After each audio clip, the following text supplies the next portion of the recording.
It's looking pretty good. So we'll get in and try it out. Our goal was to take the scenic way and spend the night getting to our daughter's cabin at Depoe Bay. So we didn't spend a whole lot of time at the hot springs, and then we arrived at Depoe Bay. I've got a few things to do at the cabin, so we came a day or two early, or then we were going tuna fishing. We walked down to water's edge and watched a few whales swimming around out here.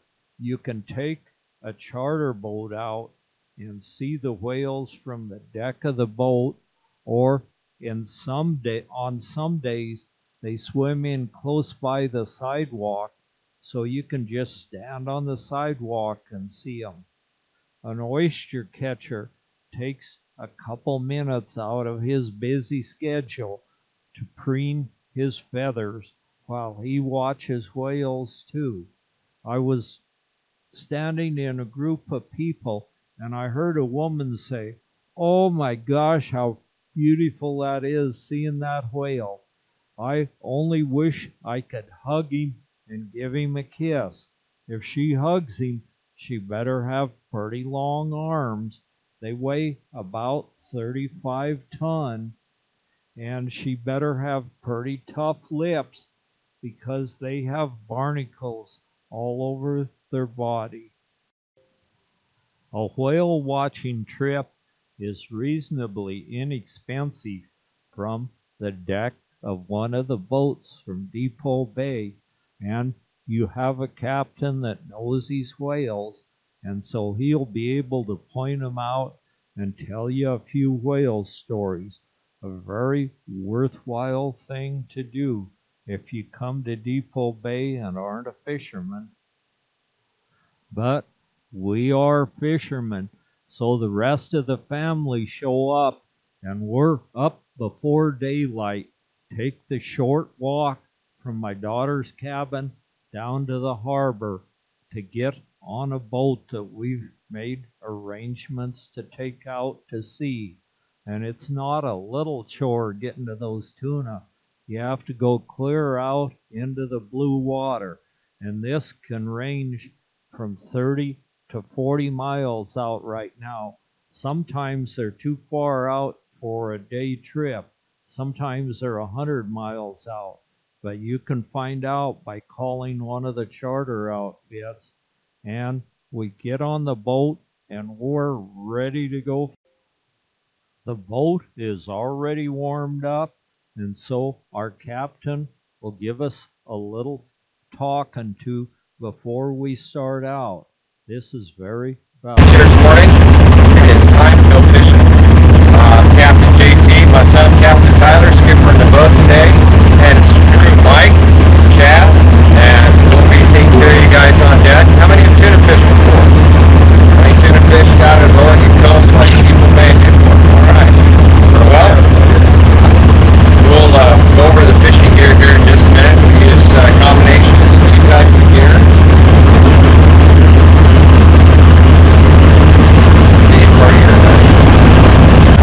Safe out there. If it does get windy and choppy, make sure you guys use the handrails and be careful of your feet because we have mats around the deck.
troll rods, we're just going to take turns on those.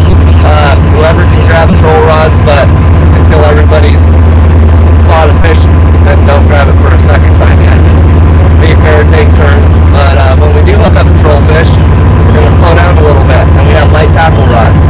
You guys can grab those, walk up, and start casting off the side, trying to hook fish. Underhand casting, only no overhead casting. It's just too dangerous on the boat, people around. So just underhand flipping. We're fishing three styles potentially on our light tackle rods, but two main styles.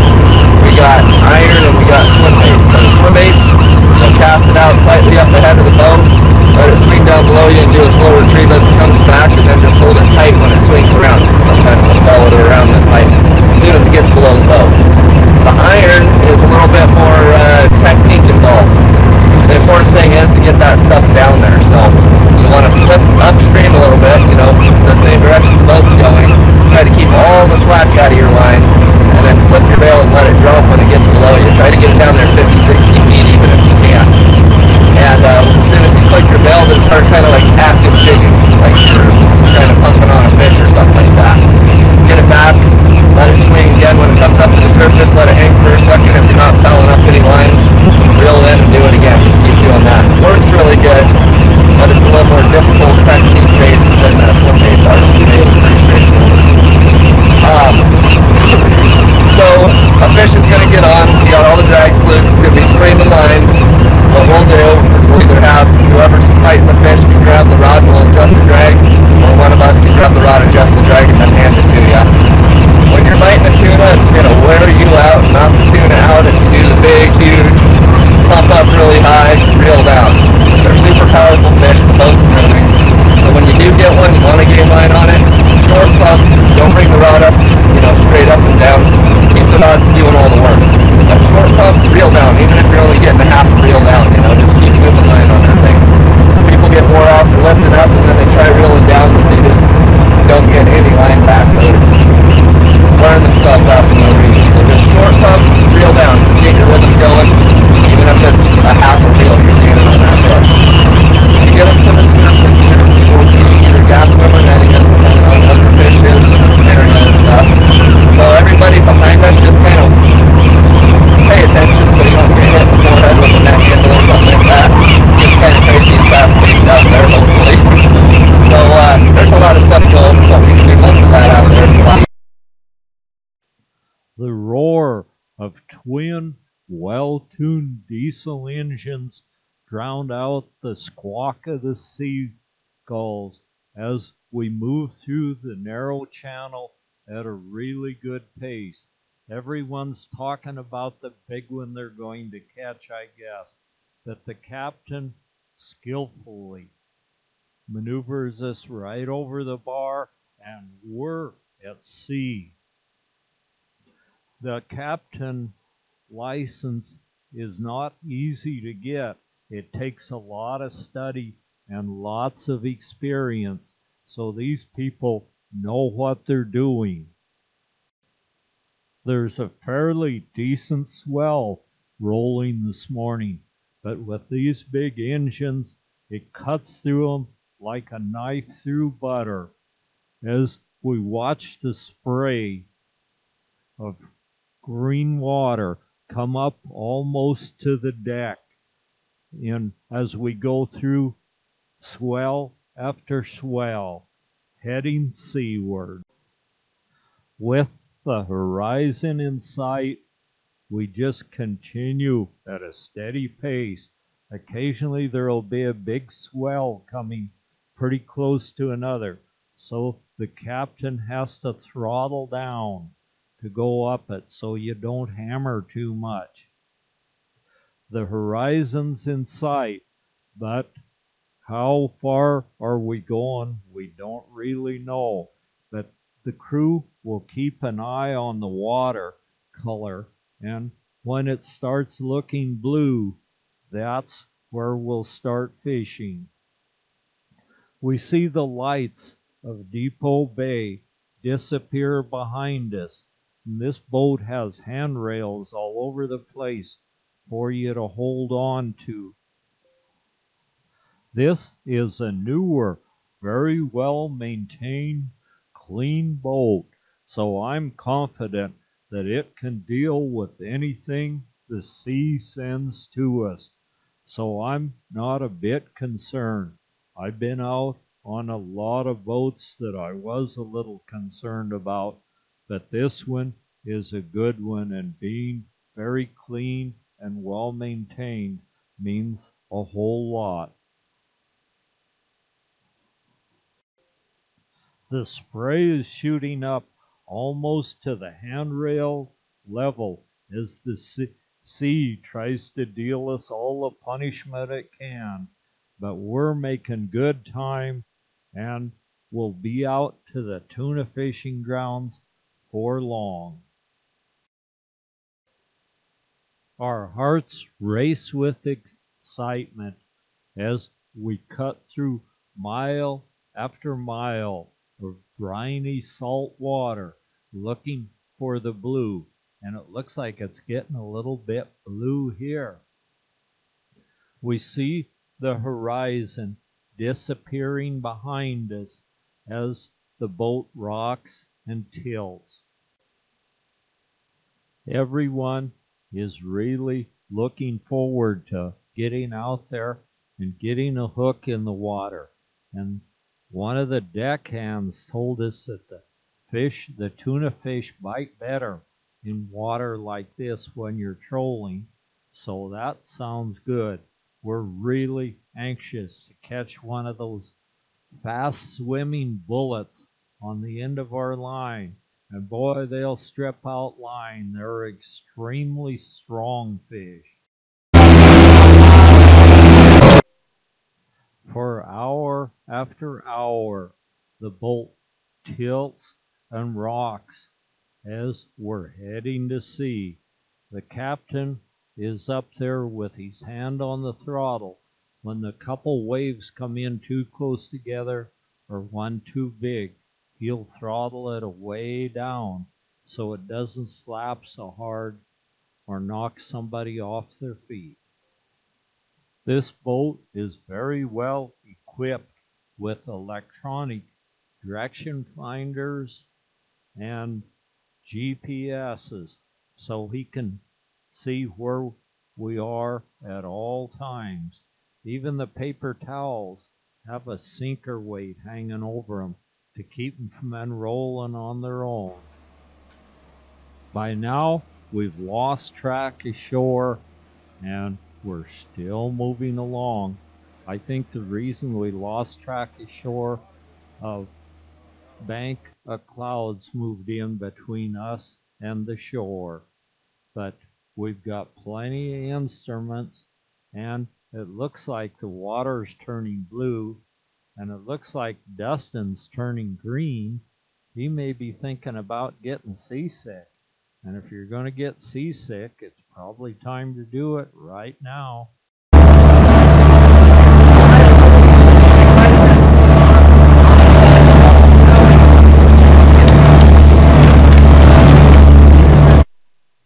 Everyone confirmed that the water's definitely turning blue, so it's time to get a hook in and test the water for one of these fast-moving tuna. We troll at quite a fast speed back in the wake of the boat where the water's all churned up, and that's where those tuna like to be. They'll probably start biting pretty soon.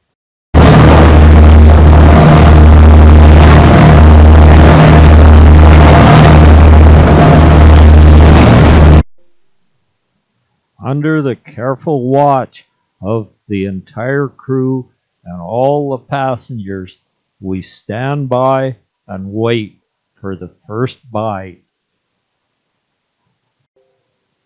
Words can't describe the excitement on the deck when finally that first tuna swims fastly into the line of the bait and gulps it down. Wow, what an exciting time.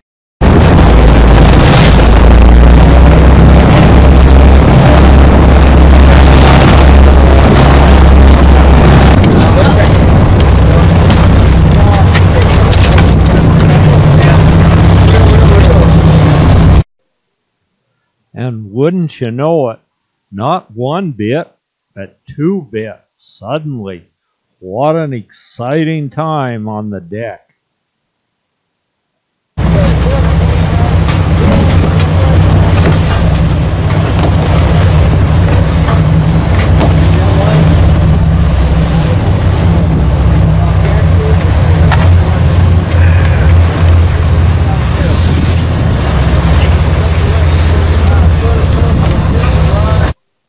Under cloudy skies, the reels click and grind and let line out as the tuna is brought closer and closer into the boat, and everybody's hoping it doesn't get away.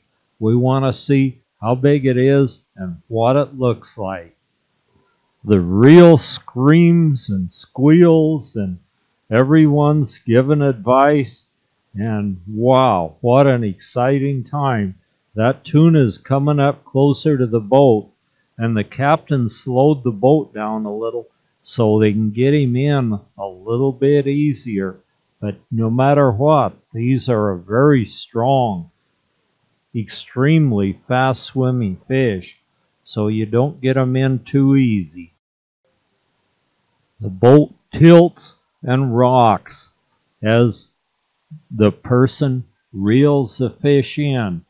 It'll come in closer, then the fish will suddenly get a sudden batch of energy, and off he goes again. So he's got to do it all over again. But these reels and poles are really good with really super good strong line. So probably he's going to be able to get him unless that fish kicks that hook out, which they do ever too often. The netter stands by. As soon as that fish gets up where he can see him, he'll very skillfully swoop him up in the net and throw him on the deck of the boat. And we'll have our first tuna, unless he decides to spit the hook or something. At first it seems like he's going to get him in real soon, and then the fish will take off, peeling out a whole bunch more line, and he's got it to do all over again, pumping that fish right up next to the boat. A black, ugly cloud hangs on the horizon as the battle for its very life goes on with this tuna.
Looks like that first tuna was just the first of many, as poles are bent nearly double on the deck, fighting these monsters from the briny deep. Oh, he called you too? Okay, go for it then. Yep.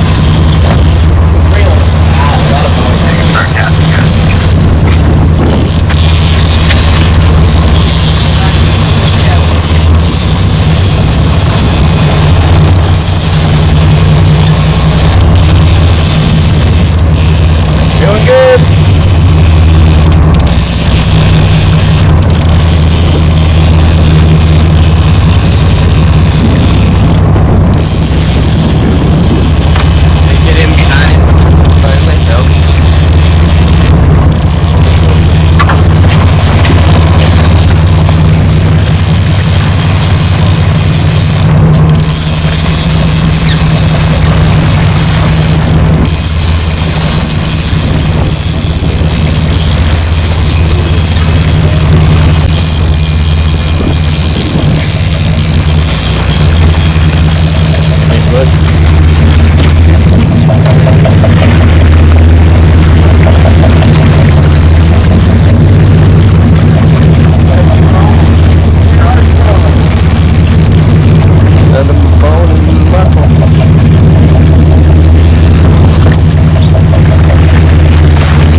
On sides, reel up.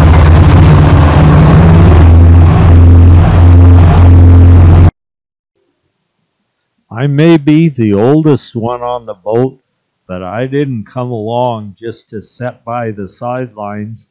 I need to get my hands on a reel and start cranking on one of these fast-swimming monsters of the deep.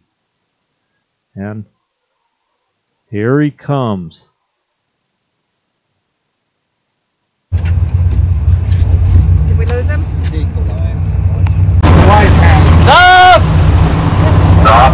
Wide pass. Stop! Stop. What? Don't grab it on phone.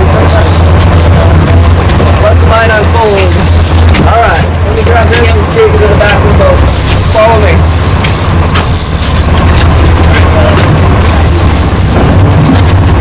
Okay, this is right here.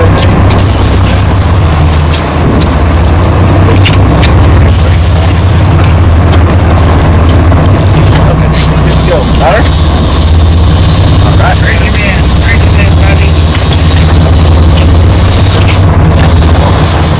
Alright guys, get the casting if you feel like it. We got a ways to go on this one, it's a long one.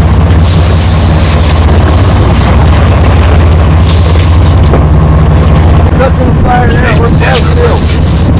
Doing good.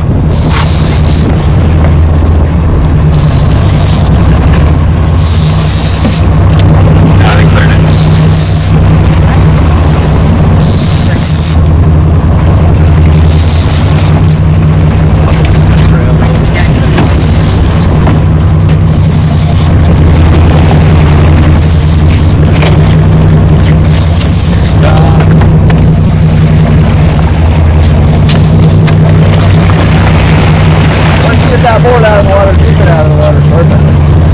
Oh, I'm going to need to get out here for you, yeah.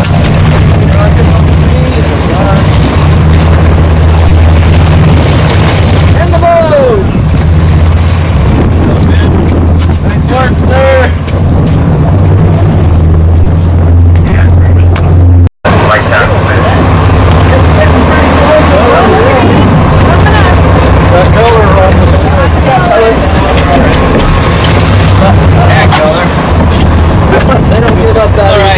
Joe, watch your line though. You don't go into him. Pay attention to that. He's into it. Yeah, you gotta watch that. Just keep on. Yeah. What are you worried about the fish? Yeah.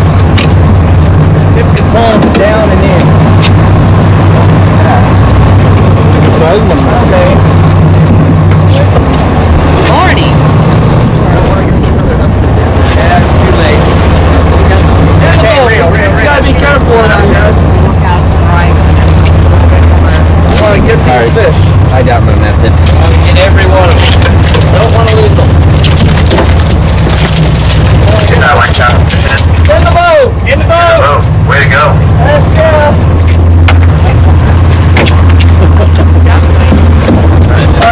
Here we go. Let's go!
Crew threw out some bobbers and one of them was on a pole I was using, and pretty soon the bobber went under, and I fought him for quite a while thinking I was getting a tuna, although I could see it was fighting differently. It kept wanting to go under the boat and stay under the boat. Pretty soon it came out, and there it was, about a 6-foot blue shark. These blue sharks aren't exactly the man-eaters you might think they would be, but if there were a few of them, they could probably kill you, but probably one wouldn't, but he'd certainly make it uncomfortable for you if he came up and took a big bite out of you. That would be no fun at all. So I cranked and cranked and cranked and cranked on him. He didn't go too far out. He just sort of stayed next to the boat. And pretty soon we got him in, and he was released back into the blue water of Pacific.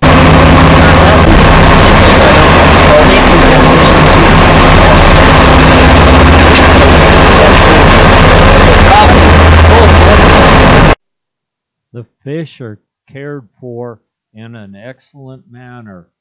They're put in a garbage can just to haul them around to where they have a cooling tank. The way they cool them is using some salt in with some ice, and so that makes the ice much colder, and it cools them off pretty darn good. That's really a good way to take care of the fish. Any troll rods in the water? One! One! Hooked up. Oh, God. Okay. Stop here. We don't have any lines in the water, so let's get as much light tackle going Yeah, as we we don't have can. any troll rods in the water? One! One! Hooked up. Oh, God.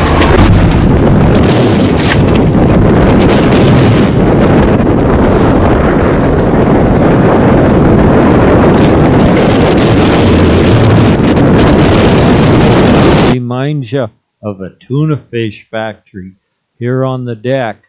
Some are being cooled, then they're taken out of the cooling tank and put in ice so they'll be in great shape. And the tuna count is going up, up, up. We're just catching lots of them now. Every hook seems to have a tuna on. I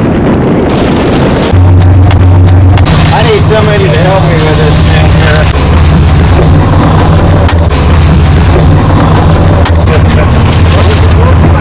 I already got that. Easy. Okay, I already got it.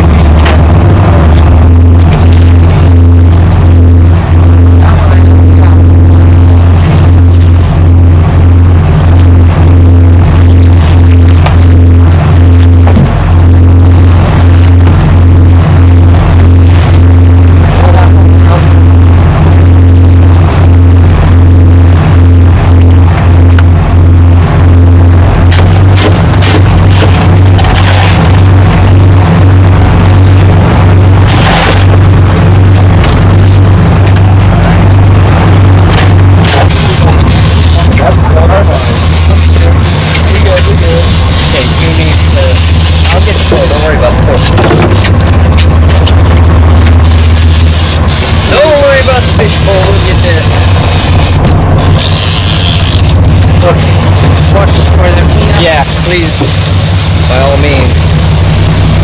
Sorry. You're standing right in a puddle of blood. That's why we're spraying your feet. That's all right. You don't want to crack it all over the damn place. Yeah. But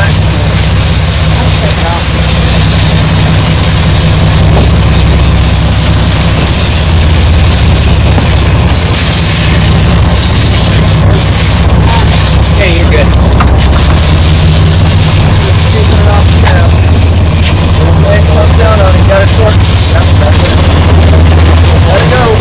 Wow, that's a good one.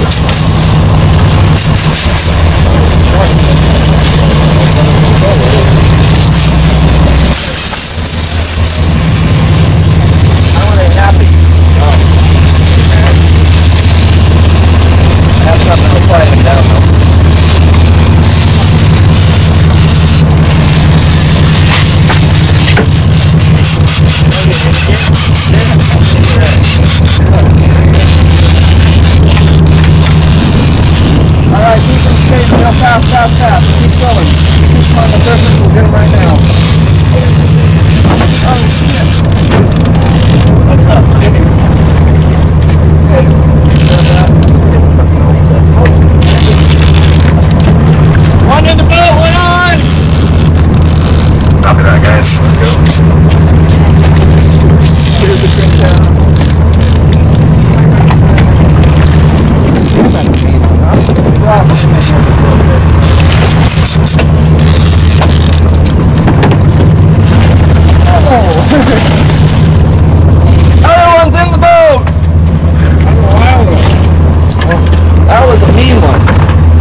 clouds have lifted by now, and the water's almost an indescribable blue. We're casting some of the light tackle gear out there, and this is my son Dwayne, and it looks like he's got one of those grab these light tackle. So he'll work him to the back of the boat and see if we can get him in out of that very, very blue water of the Pacific.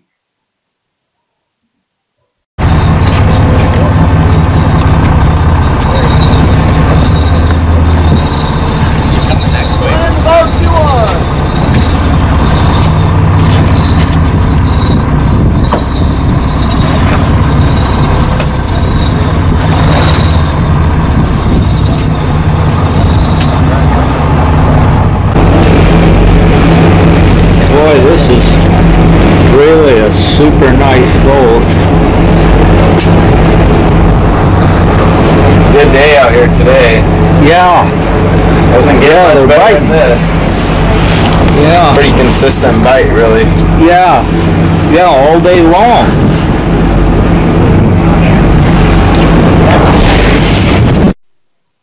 I guess not everybody can be back there fishing. Someone has to drive the boat.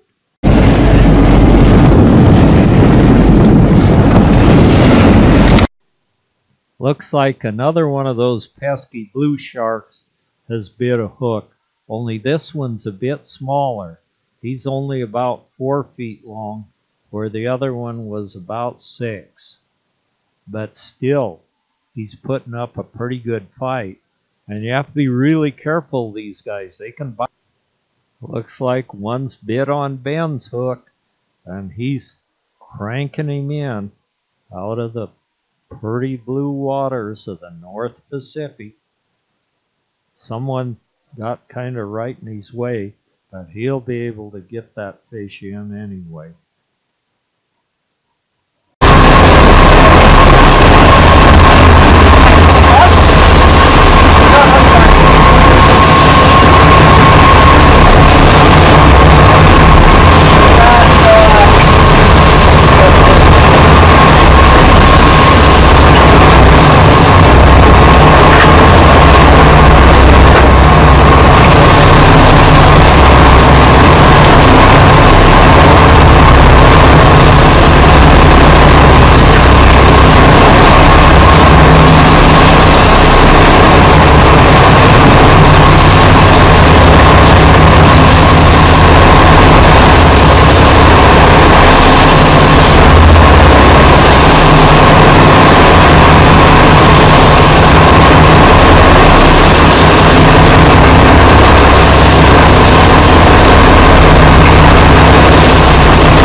So you and Steve both throw breaks?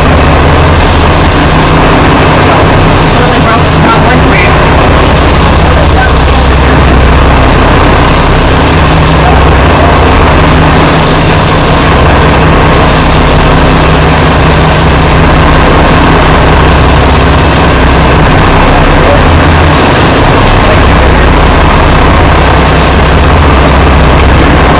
I didn't have time to really wash it out most of it. I meant shine up the dash and stuff. It's all dusty.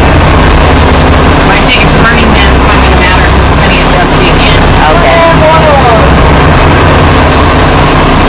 Vince still fighting one? I thought we lost one. No, he only lost his. Yeah. It's almost here. Does Steve work at the Burning Man? No.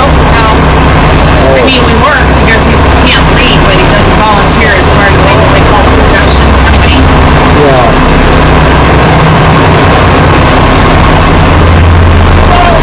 There's your double! Our tuna count is soared to 101 tuna, and our shark count at 2, but they were both released back into the ocean. the deck cleaning will start happening, and the fish poles will be gathered up and put away for the somewhat long trip into the harbor at Depoe Bay.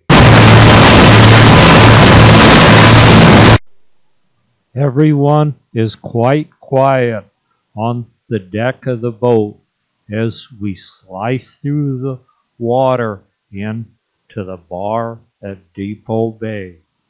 The crew scrubs the deck thoroughly, and the rest of us just sat and watch the spray of the sea as the boat gently rocks. The sea has calmed down considerable this afternoon, and the captain steers carefully right into the harbor of Depoe Bay. By now, we can see the mountains along the shoreline, and we're closing fast.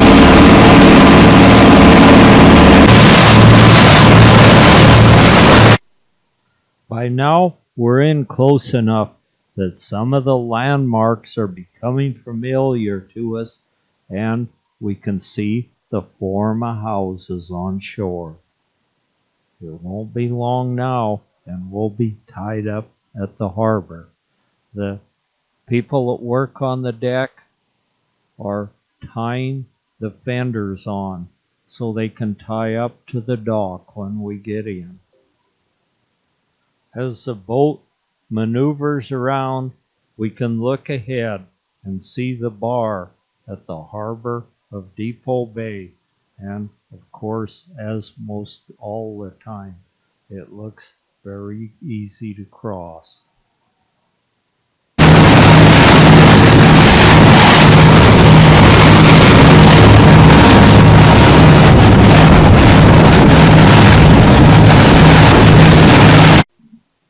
The conclusion of a total fantastic day at sea. We're just about to turn into the harbor of Depoe Bay.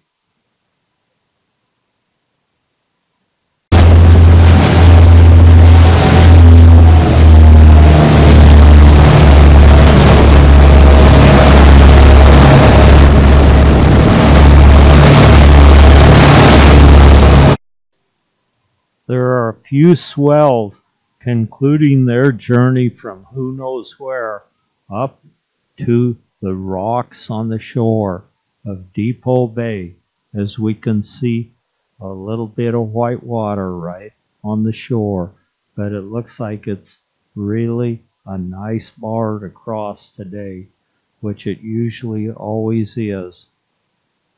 We come in, make the turn, and then we're in.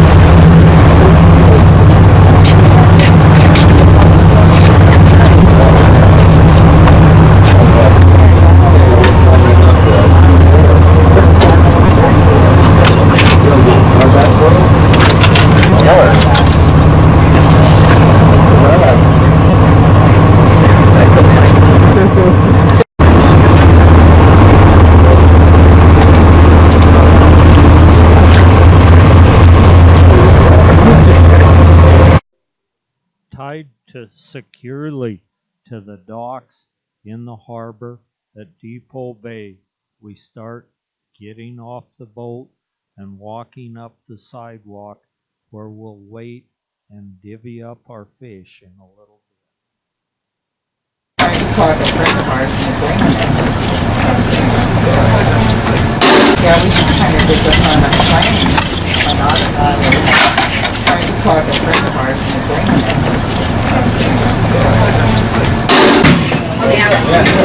Let's grab those totes right there. Oh no, those are unlimited totes. I don't want to get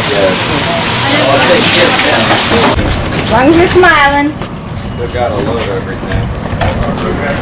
Oh, she's got it on. It is. The next day, I go down to the beach, and here the whales are putting on a whale show for anyone that wants to watch. Then we see the charter boats starting to return from their trip at sea. A lot of these are going out after salmon now, and some of the bigger, more well-equipped boats are going after tuna. But this is a familiar sight at Depoe Bay. The tourists gather here by the thousands just to watch the boats return.